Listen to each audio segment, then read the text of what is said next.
The lake had always been quiet, too quiet. Locals said it was bottomless, that no one had ever reached the floor, that the water swallowed everything that touched it. When Adrian returned to his hometown after 20 years away, he didn't expect to feel anything. But the moment he saw the lake again, something inside him stirred. He remembered the house. The one that used to stand on the hill before it sank. The one where the disappearances began. The one he had escaped from as a child. Adrian had tried to forget the night the house collapsed into the earth, dragging his friends with it. He had tried to forget the screams, the shaking ground, the cold hands pulling at his ankles. But memories have a way of resurfacing, especially when the place that birthed them calls you back. He rented a cabin near the lake, hoping to confront the past. But the first night he heard it. A knock on the window. Slow, heavy. Familiar. He froze. No one should be out here. The nearest house was miles away. He approached the window cautiously. A handprint appeared on the glass. Small, wet. Child-sized. Adrian stumbled back. He remembered that handprint. He had seen it the night the house sank. He had seen it reaching for him as he ran. He whispered, "No, you can't be here." A voice drifted through the room. "Adrian." He turned slowly. A figure stood in the corner.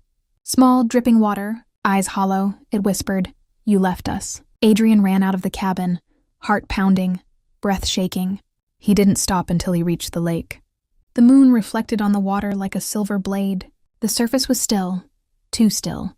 Then he saw it. A shape beneath the water, a roof, a chimney, a house. The house that had sunk 20 years ago. It was rising. The water rippled as the structure pushed upward, as if something beneath it was lifting it from the depths. Adrian stumbled backward, unable to breathe. The house broke the surface, and the front door opened. A child stepped out, dripping, smiling. "You came back," she whispered. Adrian turned and ran into the forest, branches tearing at his clothes. But the whispers followed him. "Adrian, come home. We're waiting." He didn't stop until he reached the cabin again. He locked the door, pushed furniture against it, and collapsed to the floor. The lake was waking up, and so were the ones he left behind. Adrian didn't sleep. Every time he closed his eyes, he saw the house rising from the water, the dripping children stepping out, the hollow eyes watching him. At dawn, he drove into town, desperate for answers. The locals avoided him. They whispered behind his back. They looked at him with fear, pity, or both. Finally, an old woman approached him outside the diner. "You shouldn't have come back," she said. Adrian swallowed. "The house, I saw it." The woman nodded slowly.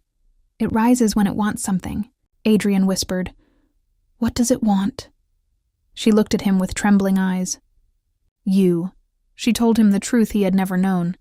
The house had been built on cursed land. The ground beneath it was hollow, a cavern filled with water and something older than the town itself.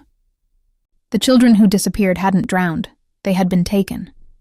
And Adrian had been the only one who escaped. The house remembered him, and it wanted him back. Adrian returned to the lake at sunset. The house still floated on the surface, dripping water like blood. The front door was open, waiting. He felt a pull in his chest, a cold pressure in his mind. A whisper rose from the water. "Come home." He stepped closer. A hand grabbed his ankle. He screamed and fell backward. A child crawled out of the lake, water pouring from her mouth, her eyes empty. "You left us," she whispered. "You ran." Adrian scrambled away, but more children emerged from the water. Dozens of them, their skin pale, their movements slow, their smiles wrong. He ran into the forest, but the trees shifted around him, twisting into new shapes. The ground softened beneath his feet, turning to mud. He sank to his knees. A voice echoed through the trees. "Adrian." He turned. A woman stood between the trees. Tall, thin, dripping water. Her face was familiar. His mother, but she had died 20 years ago. She stepped closer. "You left me too." Adrian shook his head. "No, you died in the collapse." She smiled. "I never left the house." The children surrounded him, their whispers merging into one. "Come home!" Adrian screamed and ran deeper into the forest, but the shadows followed him. The lake's whispers echoed through the trees. The house wanted him, and it would not stop until it had him. Adrian reached the old trail that led to the cliffs above the lake. He collapsed against a tree, gasping for breath. The forest was silent, too silent. He felt the ground tremble beneath him. The house was moving. He crawled to the edge of the cliff and looked down.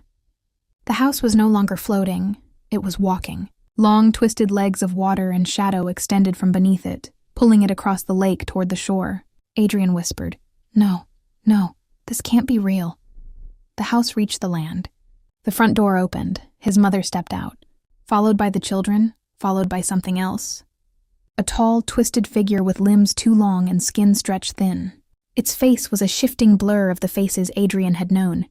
His friends, his mother, the children, all merging into one. It whispered, "You belong to us." Adrian ran along the cliff, but the ground cracked beneath him. The house climbed the hill, its legs digging into the earth. The children followed, their footsteps silent. Adrian reached the old well at the top of the hill. The well had been sealed years ago, but now the stones were cracked, glowing faintly with a sickly blue light. The whispers grew louder. "Come home. Come home. Come home." Adrian looked into the well. Water churned inside. Faces stared back at him, his friends, his mother, himself. The house reached the top of the hill. The children circled him. His mother stepped forward. "You can't run anymore," she whispered. "You never could." Adrian backed toward the well. "What do you want from me?" The twisted figure stepped closer. "You were the one who escaped, the one who lived, the one who left us behind." Adrian shook his head. "I was a child." The figure leaned close. "You were chosen." The ground trembled violently. The well cracked open. Water surged upward, grabbing Adrian's legs like hands. He screamed as the water pulled him down. The children watched silently. His mother whispered, "Welcome home." The water swallowed him. The lake fell silent. The house sank beneath the surface once more, and if someone walked close enough to the water, they would hear it. A whisper.